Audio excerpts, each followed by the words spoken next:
MLAB's over for another year, and as usual, it's been a really insightful look at the themes and trends that should be on all marketers' minds. There's been a lot here this week about storytelling, and particularly how you do that on mobile.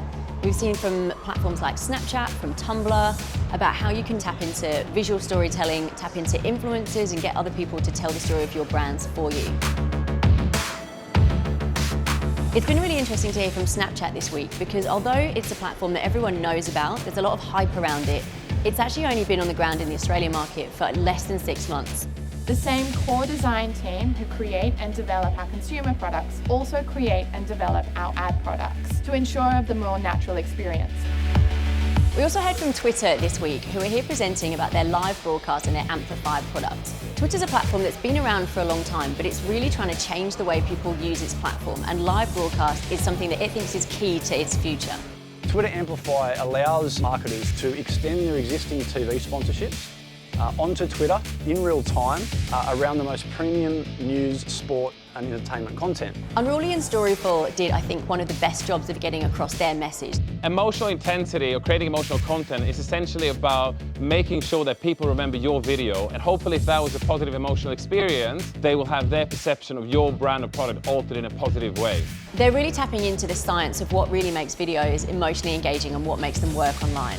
Inmobi was presenting some really interesting insights into how brands and marketers can use mobile behaviour data to target their messaging to consumers, whether that's based on location or behaviour. There's so much that you can do with that data if you just tap into it in the right way. People can work an Excel spreadsheet, but sometimes the data is just too vast.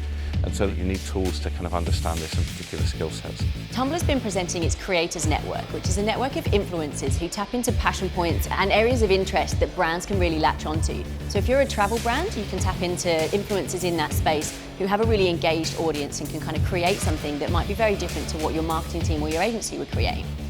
I think Seltra did an amazing job of really demonstrating what you can do with a mobile platform when you're creating content specifically for it. Putting TV ads on mobile does not work. You can't hear it, you can't hear the dialogue, you don't know what's happening, you don't know what the ad's for, and ultimately you're just looking for that skip ad button. GroupM's big push this week has been viewability, and it's been using the UTS data room. It is a 360-degree canvas powered by 6 overhead 3D stereoscopic projectors. It's a really fascinating thing for brands to look at different ways of presenting their data and how they can glean insights from that. Every year, the partners at MLAB really show the key themes and areas of interest for marketers. And I think one thing that's really stood out this year is that mobile is going to be the place that marketers really need to understand. They really need to know how to make their brands work on that platform, to tell their stories and to engage with people through a mobile device. I think if there's one thing as a marketer that you should do, it's look into that area a bit more.